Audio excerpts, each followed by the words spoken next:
చాలామంది అంటుంటారు sir, megastar Chiranjeevi గారు కానివ్వండి, లేకపోతే రామ్ చరణ్ గారు కానివ్వండి, వెరీ హంబుల్ అని. చాలా పలకరింపు కూడా చాలా చక్కగా ఉంటుంది, నిండుగా ఉంటుంది, నిండుగా పలకరిస్తారు, మనస్ఫూర్తిగా మాట్లాడతారు. ఫస్ట్ థింగ్ ఆయనతో యాక్ట్ చేసేటప్పుడు ఒక విషయం నేను గమనించింది ఏంటంటే, మనలో ఉన్న ఆ భయాన్ని తీసేస్తారు ఆయన. అదొక మ్యాజిక్ జరుగుతుంది ఆయనతో ఉన్నప్పుడు. ఓకే, ఆయనతో మాట్లాడేటప్పుడు కానీ యాక్టింగ్ చేసేటప్పుడు కానీ నేను గమనించా. ఇప్పుడు మనం అనే నమస్కారం అని అన్న తర్వాత చక్కగా నగేష్ బాగున్నావమ్మా, బాబు ఎలా ఉన్నాడు, ఆర్యన్ ఎలా ఉన్నాడు, చాలా సంతోషం. ఈ వర్డ్స్ ఏవైతే ఉంటాయో మన లోపల ఉన్న భయం పోయి నెక్స్ట్ స్టేట్మెంట్స్ మళ్ళీ మాట్లాడుకోవడానికి వీలు పడుతుంది. అంటే he gives that space to us to talk. Okay, ఆ కంఫర్ట్ని ఆయన క్రియేట్ చేస్తారు. చేసినప్పుడు మనం చాలా కంఫర్ట్లో పని చేస్తాం కూడా. రామ్ చరణ్ గారితో ఏమీ లేదు, రామ్ చరణ్ గారి అంటే సీన్లో ఉంటాను, బట్ డైరెక్ట్ 1-to-1 ఇంటరాక్షన్ అయితే మిస్ అయింది. ఓకే, బట్ డైలాగ్ కన్వర్జేషన్ అనేది ఏం లేదు. ఆ short montage kind of thing ఉందన్నమాట. చిరంజీవి గారి లుక్ ఒకటి లీక్ అయింది అసిస్టెంట్ ద్వారా అని అసిస్టెంట్ ద్వారా లీక్ అయిందని తెలిసింది దాని తర్వాత. ఎలా సార్, అసలు ఎలా జరిగింది అది? ఏం లేదు, అసిస్టెంట్ నాతో పాటు షూటింగ్ వచ్చాడు. ఓకే, మొబైల్ వాడి చేతిలో ఉంది, వాడు దూరం నుంచి తీశాడు అంతే. పిక్ తీశారు, తీసి వాడు స్టేటస్లో ఏదో పెట్టుకున్నాడు. అది ఆటోమేటిక్గా ఇంకా మీ మీడియా వాళ్ళు ఎక్కడో కొండల మధ్యలో ఉన్న ఎలకని కూడా లాగేస్తారుగా, అలాంటి మెగాస్టార్ లుక్ అంటే లాగరా, టక్ మంచి అలా తీసి వైరల్ అయిపోయింది అది. నాకు నెక్స్ట్ డే షూటింగ్కి వెళ్ళే తప్ప తెలియలేదు వీడు లీక్ అయింది వీడి ద్వారా అని. But anyhow they have received very positively. Chiranjeevi గారు కానీ కొరటాల గారు కానీ అసలు అబ్సల్యూట్లీ దాన్ని అసలు నెగిటివ్గా తీసుకోలేదు. అండ్ ఇంకా నా వర్క్ మీద ఎంకరేజ్ చేశారు, నీ వర్క్ నువ్వు చెయ్యి చాలు, ఓకే, అంటే focus on your work, don't worry about all small things అని. అంటే అదే వాళ్ళ విజనరీస్ అమ్మ వాళ్ళు. ఆ విజనరీస్కి చిన్న చిన్నవన్నీ ఏం ఆపవు. కొరటాల శివ గారి డైరెక్షన్, మెగాస్టార్ రామ్ చరణ్ గారు వీళ్ళందరితో వర్కింగ్ చేస్తున్నారు, చేయబోతున్నాము అని తెలిసినప్పుడు అసలు మీ ఎగ్జైట్మెంట్ ఎలా ఉంది? నాకు ఫస్ట్ డే ఎప్పుడైతే షూటింగ్కి వెళ్తున్నప్పుడు రామోజీ ఫిలిం సిటీలో చాలా ఎగ్జైట్మెంట్కి వెళ్ళాను. ఫస్ట్ థింగ్ అక్కడికి వెళ్ళగానే మేనేజర్స్ రిసీవ్ చేసుకోవడము, క్యారవాన్ ఏదో కూర్చోమనడము, ఆ వాతావరణం అంతా కూడా చాలా ప్లెజెంట్గా ఉంది. మన మైండ్లోంచి ఉన్న టెన్షన్ పోయింది. వచ్చారు తర్వాత అసిస్టెంట్ డైరెక్టర్ వచ్చేసారు, మీ కాస్ట్యూమ్స్ ఇవి, లుక్ ఇది, ఇలా ఉండాలి ఏంటి, ఓకే ఫైన్, రెడీ అయిపోయాము. షార్ట్కి రమ్మన్నారు, వెళ్ళాను. వెళ్ళే ముందే చిరంజీవి గారితో పలకరింపులు, మాట్లాడడం, మా బాబు గురించి చెప్పడం, ఆయనకు అది గుర్తు రావడము. సో ఆయన మా బాబుని ఎప్పుడో ఆల్మోస్ట్ 15 years బ్యాక్ ఎప్పుడో విష్ చేశారు, నువ్వు స్టేట్కి ఆడడం కాదు ఇండియాకి ఆడాలి అని చెప్పి దీవించారు. ఏ స్పోర్ట్స్లో? Inline hockey. హాకీలో, ఓకే. స్కేటింగ్ మీద హాకీ. ఓకే. అప్పుడు స్టేట్ ఛాంపియన్ అయ్యాడు. ఆ రోజు మేము అనుకోకుండా ఫిలిం సిటీలో కలిసాము, ఈటీవీ ప్రోగ్రాంలో. కలిసినప్పుడు స్టేట్ కాదమ్మా నువ్వు ఇండియాకి ఆడాలి అని దీవించారు. కరెక్ట్గా ఆయన దీవెన నిజమైంది. ఇట్లా బాబు ఇండియాకి ఆడాడు మీరు ఆ రోజు అన్నారని ఆ ఫోటోలు చూపించాను అనమాట. Okay, was very happy.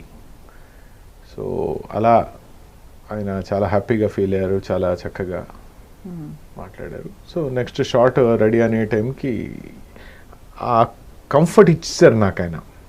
ఈజీగా డైలాగ్ చెప్పడం అనేది జరిగిపోయింది. షూట్ కంప్లీట్ అయిన తర్వాత డిస్కషన్ ఉండిందా ప్రీతి గారితో కానివ్వండి? ఎప్పుడు ఇంటికి వస్తామా, ఎప్పుడు చిరంజీవి గారు చప్పట్లు కొట్టారు అని చెప్పుకోవాలని ఉంటది కదా. ఎగ్జాక్ట్లీ. ఓకే. సో మళ్ళీ రాగానే ఇంటికి రాగానే ప్రీతికి చెప్పాను. కట్ చేస్తే నెక్స్ట్ డే ఈ న్యూస్ లీక్ అయింది అని. ఐ వాజ్ వెరీ ఎంబారస్డ్ ఆ రోజు యాక్చువల్లీ. తర్వాత వాడు అసలు ఆ అసిస్టెంట్ ఎవడో కూడా తెలియదు నాకు. ఆ పూటకు వచ్చాడు అంతే. మళ్ళీ కాంటాక్ట్లో లేడు, కాంటాక్ట్ నెంబర్ లేదు. బట్ హ్యాపీగా పనిచేసాం. ఒక 30-35 days ఆఫ్ పనిచేసాం. చాలా హ్యాపీ జాయ్గా అయింది. అయితే సార్ ఈ మూవీ గురించి ఇంత భారీ బడ్జెట్తో తెరకెక్కిన మూవీ కమర్షియల్గా సక్సెస్ అవ్వలేదు. కొరటాల శివ గారు ఒక మెగాస్టార్ చిరంజీవి గారిని కానివ్వండి, లేకపోతే రామ్ చరణ్ గారిని కానివ్వండి సరిగ్గా డీల్ చేయలేకపోయారు అనేది ఒక టాక్. కరెక్టే అమ్మా. ఇప్పుడు మీకు ఇందాక చెప్పినట్టు రామాయణం మీరు చదువుతారు, ఇప్పుడు మహాభారతం చదువుతారు. ఇప్పుడు రాసేసిన రామాయణం, జరిగిపోయిన మహాభారతం మీరు చదువుతున్నప్పుడు మీకు ప్రస్తుతం ఉన్న మీ మైండ్ సెట్ వల్ల ఇంకా చాలా క్రియేటివ్ థాట్స్ రావచ్చు. కానీ రామాయణం మీరు రాయగలరా మీ క్రియేటివ్ థింకింగ్తో? మహాభారతం మీరు రాయగలరా? రాయలేరు. అలాగే కొరటాల గారు ఆయన మైండ్లోకి వచ్చిన ఒక కథని అద్భుతంగా తెరకెక్కించారు. ఎగ్జాంపుల్, కథ బాగుంది, మ్యూజిక్ బాగుంది, కెమెరా వర్క్ అద్భుతం, ఆర్ట్ ఎవరు ఊహించని సెట్స్, అవి ఎవరు కల్లో కూడా ఊహించలేనంత బ్యూటిఫుల్ సెట్స్ వేశారు. ఆర్టిస్టులు బాగోలేరా? అద్భుతమైన కాస్టింగ్, లొకేషన్స్ అద్భుతం. ఇంకా ఏంటి దాంట్లో లాస్? ఏమి లేదు. అంటే కొరటాల గారు ఏదైతే తన మనసులో అనుకున్నారో, ఒక సినిమా తీయడానికి ఏ కథ అయితే అనుకున్నారో ఆ కథను ఆయన తీసి తెర మీద చూపించారు.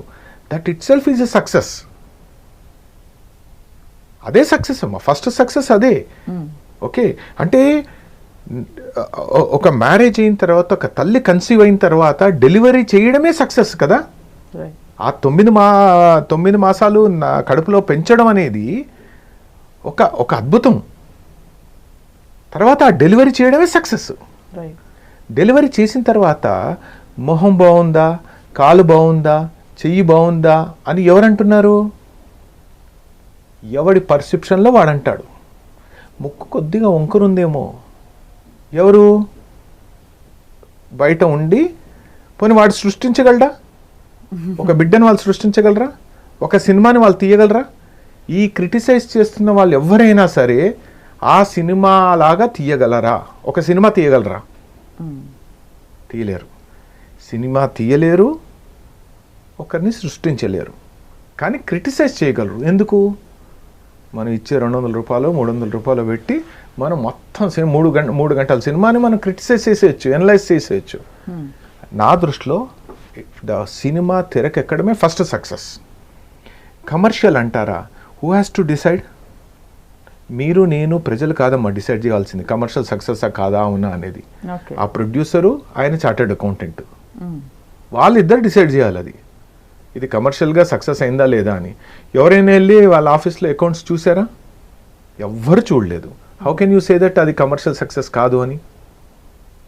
సో నా దృష్టిలో సినిమా చిన్నదైనా పెద్దదైనా, సినిమా ఒక కథ రూపం నుంచి ఆ రూపాంతరం చెంది సినిమా తెర మీద జరగడమే సక్సెస్.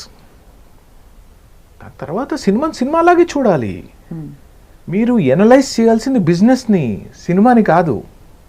ఓకే, ఇప్పుడు మహాభారతాన్ని మీరు ఏం ఎనలైజ్ చేస్తారు చెప్పండి, టెల్ మీ. నాకు ఎందుకు మహాభారతంలో దుర్యోధనుడు క్యారెక్టర్ లేకపోతే బాగుంటుంది అనుకుంటున్నా. మీరేమంటారు? దుర్యోధనుడు యాక్చువల్లీ ఇక్కడ రామాయణంలో ఉంటే ఇంకా బాగుండేది. అంటే రావణాసుడు తమ్ముడుగా పుట్టుంటే కొద్దిగా రావణాసుడికి బలం ఉండేదేమో అనిపిస్తుంది నాకు. Is that correct? ఒకరి కథని మనం ఎనలైజ్ చేయలేమమ్మా. ఆ కథ అనేది అద్భుతమైన బ్రెయిన్లోంచి పుట్టే కథ అది. ఆ కథని మళ్ళీ ఎనలైజ్ చేయడం ఏమిటి? ఆ కథ క్యారెక్టర్ అంతే.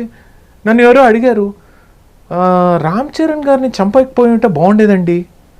ఓ, మహాభారతంలో అభిమన్యుడు చనిపోకపోతే కూడా చాలా బాగుంటుంది, మరి ఎందుకు చంపేశారు? రామాయణంలో రావణాసుడు చంపాల్సిన అవసరం ఉందా? వార్నింగ్ ఇచ్చి వచ్చేయచ్చు కదా.